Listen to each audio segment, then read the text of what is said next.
Hello, friends and neighbors. Welcome to the Sunny Side of Life Bible in a Year experience. Join me each day as I read the Bible from start to finish. I'm reading from the Life Application Study Bible, New Living Translation, published by Tyndale House Publishers. I pray this daily reading will bless you as much as it does me. So let's get started. January 20th, Exodus chapters 10 through 12. Then the Lord said to Moses, "Return to Pharaoh and make your demands again.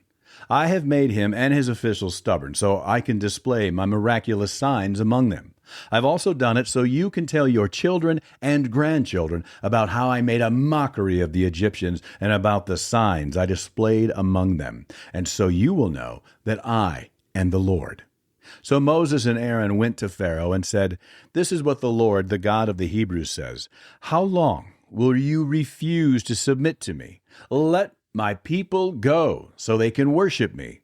If you refuse, watch out, for tomorrow I will bring a swarm of locusts on your country. They will cover the land so you won't be able to see the ground. They will devour what little is left of your crops after the hailstorm, including all the trees growing in the fields. They will overrun your palaces and the homes of your officials and all the houses in Egypt. Never in the history of Egypt have your ancestors seen a plague like this one." And with that, Moses turned and left Pharaoh. Pharaoh's officials now came to Pharaoh and appealed to him. "How long will you let this man hold us hostage? Let the men go worship the Lord their God. Don't you realize that Egypt lies in ruins?" So Moses and Aaron were brought back to Pharaoh. "All right," he told them, "go and worship the Lord your God. But who exactly will be going with you?" Moses replied, "We will all go, young and old, our sons and daughters, and our flocks and herds. We must all join together in celebrating a festival to the Lord." Pharaoh retorted, "The Lord will certainly need to be with you if I let you take your little ones. I can see through your evil plan. Never! Only the men may go and worship the Lord, since that is what you requested." And Pharaoh threw them out of the palace. Then the Lord said to Moses, "Raise your hand over the land of Egypt to bring on the locusts. Let them cover the land and devour every plant that survived the hailstorm." So Moses raised his staff over Egypt, and the Lord caused an east wind to blow over the land all that day and through the night. When morning arrived, the east wind had brought the locusts, and the locusts swarmed over the whole land of Egypt, settling in the dense swarms from one end of the country to the other. It was the worst locust plague in Egyptian history, and there has never been another one like it. For the locusts covered the whole country and darkened the land. They devoured every plant in the fields and all the fruit on the trees that had survived the hailstorm. Not a single leaf was left on the trees and plants throughout the land of Egypt. Pharaoh quickly summoned Moses and Aaron. "I have sinned against the Lord your God and against you," he confessed. "Forgive my sin just this once, and plead with your Lord your God to take away this death from me." So Moses left Pharaoh's court and pleaded with the Lord. The Lord responded by shifting the wind, and the strong west wind blew the locust into the Red Sea. Not a single locust remained in all the land of Egypt. But the Lord hardened Pharaoh's heart again, so he refused to let the people go. Then the Lord said to Moses, "Lift your hand toward heaven, and the land of Egypt will be covered with a darkness so thick you can feel it." So Moses lifted his hand to the sky, and a deep darkness covered the entire land of Egypt for 3 days. During all that time, the people could not see each other, and no one moved, but there was light as usual where the people of Israel lived. Finally, Pharaoh called Moses. "Go and worship the Lord," he said, "but leave your flocks and herds here. You may even take your little ones with you." "No," Moses said, "you must provide us with animals for sacrifices and burnt offerings to the Lord our God. All our livestock must go with us, too. Not a hoof can be left behind. We must choose our sacrifices for the Lord our God from among these animals, and we won't know how we are to worship the Lord until we get there." But the Lord hardened Pharaoh's heart once more, and he would not let them go. "Get out of here," Pharaoh shouted at Moses. "I'm warning you, never come back to see me again. The day you see my face, you will die." "Very well," Moses replied. "I will never see your face again." Then the Lord said to Moses, "I will strike Pharaoh and the land of Egypt with one more blow. After that, Pharaoh will let you leave this country. In fact, he will be so eager to get rid of you that he will force you all to leave. Tell all the Israelite men and women to ask their Egyptian neighbors for articles of silver and gold."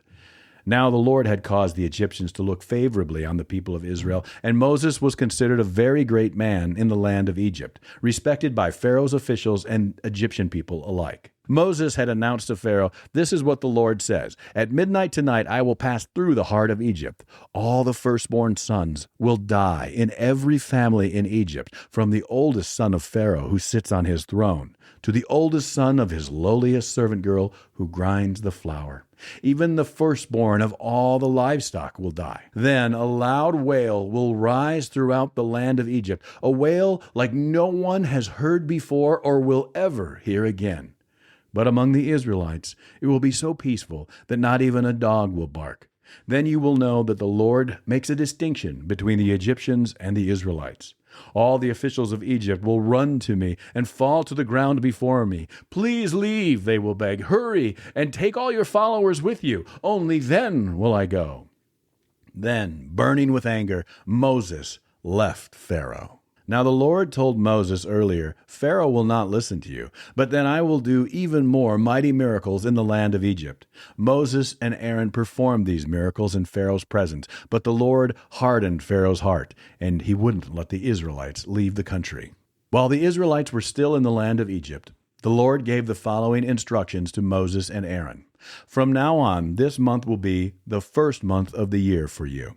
Announce to the whole community of Israel that on the 10th day of this month, each family must choose a lamb or a young goat for a sacrifice, one animal for each household. If a family is too small to eat a whole animal, let them share with another family in the neighborhood.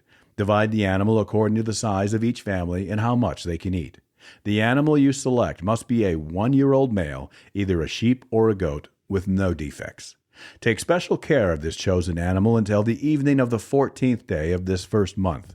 Then the whole assembly of the community of Israel must slaughter their lamb or young goat at twilight. They are to take some of the blood and smear it on the sides and top of the doorframes of the houses where they eat the animal.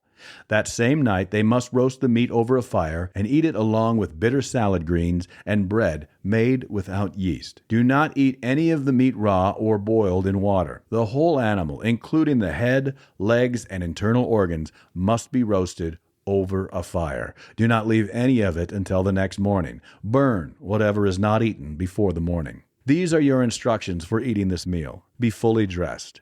Wear your sandals and carry your walking stick in your hand. Eat the meal with urgency, for this is the Lord's Passover. On that night I will pass through the land of Egypt and strike down every firstborn son and firstborn male animal in the land of Egypt. I will execute judgment against all the gods of Egypt, for I am the Lord. But the blood on your doorposts will serve as a sign, marking the houses where you are staying. When I see the blood, I will pass over you. This plague of death will not touch you when I strike the land of Egypt. This is a day to remember. Each year, from generation to generation, you must celebrate it as a special festival to the Lord.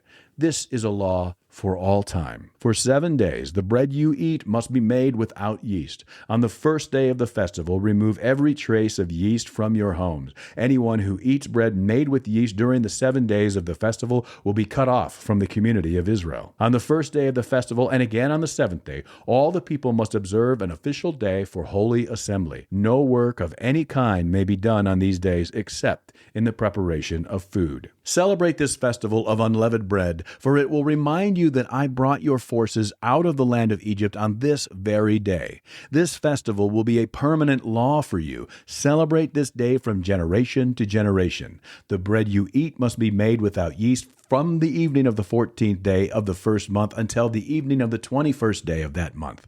During those 7 days, there must be no trace of yeast in your homes. Anyone who eats anything made of yeast during this week will be cut off from the community of Israel. These regulations apply both to the foreigners living among you and to the native-born Israelites. During those days, you must not eat anything made with yeast. Wherever you live, eat only bread made without yeast. So then Moses called all the elders of Israel together and said to them, "Go, pick out a lamb or young goat for each of your families, and slaughter the Passover animal. Drain the blood into a basin, then take a bundle of hyssop branches and dip it into the blood. Brush the hyssop across the top and the sides of the door frames of your houses, and no one may go out through the door until morning. For the Lord will pass through the land to strike down the Egyptians. But when he sees the blood on the top and sides of the doorframe, the Lord will pass over your home. He will not permit his death angel to enter your house and strike you down." Remember, these instructions are a permanent law that you and your descendants must observe forever. When you enter the land the Lord has promised to give you, you will continue to observe this ceremony. Then your children will ask, "What does the ceremony mean?" And you will reply, "It is the Passover sacrifice to the Lord. For he passed over the houses of the Israelites in Egypt, and though he struck the Egyptians, he spared our families." When Moses had finished speaking, all the people bowed down to the ground and worshipped. So the people of Israel did just as the Lord had commanded through Moses and Aaron. And that night at midnight, the Lord struck down all the firstborn sons in the land of Egypt, from the firstborn son of Pharaoh who sat on his throne to the firstborn son of the prisoner in the dungeon. Even the firstborn of their livestock were killed. Pharaoh and all his officials and all the people of Egypt woke up during the night, and loud wailing was heard throughout the land of Egypt.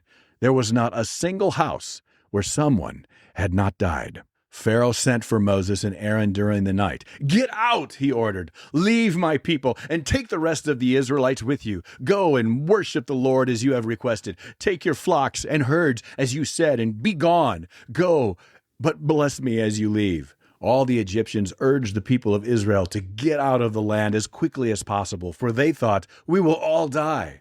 The Israelites took their bread dough before yeast was added. They wrapped their kneading boards in their cloaks and carried them on their shoulders. And the people of Israel did as Moses had instructed. They asked the Egyptians for clothing and articles of silver and gold. The Lord caused the Egyptians to look favorably on the Israelites, and they gave the Israelites whatever they asked for. So they stripped the Egyptians of their wealth.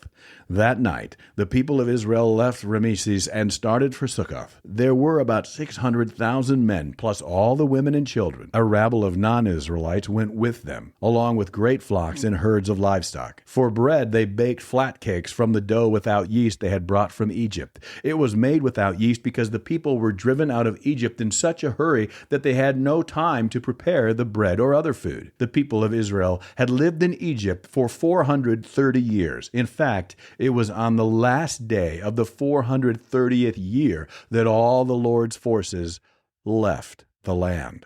On this night, the Lord kept his promise to bring his people out of the land of Egypt. So this night belongs to him, and it must be commemorated every year by all the Israelites from generation to generation. Then the Lord said to Moses and Aaron, "These are the instructions for the festival of Passover. No outsiders are allowed to eat the Passover meal, but any slave who has been purchased may eat it if he has been circumcised. Temporary residents and hired servants may not eat it. Each Passover lamb must be eaten in one house. Do not carry any of its meat outside, and do not break any of its bones." The whole community of Israel must celebrate this Passover festival. If there are foreigners living among you who want to celebrate the Lord's Passover, let all their males be circumcised. Only then may they celebrate the Passover with you like any native-born Israelite. But no uncircumcised male may ever eat at the Passover meal. This instruction applies to everyone, whether a native-born Israelite or a foreigner living among you. So all the people of Israel followed all the Lord's commands to Moses and Aaron. On that very day, the Lord brought the people of Israel out of the land of Egypt like an army. That's it for today, friends. Feel free to read ahead on your own. Before I go, let's share the Lord's Prayer together. Our Father who art in heaven, hallowed be thy name. Thy kingdom come, thy will be done, on earth as it is in heaven. Give us this day our daily bread, and forgive us our trespasses, as we forgive those who trespass against us. Lead us not into temptation, but deliver us from evil. For thine is the kingdom, and the power, and the glory forever. Amen.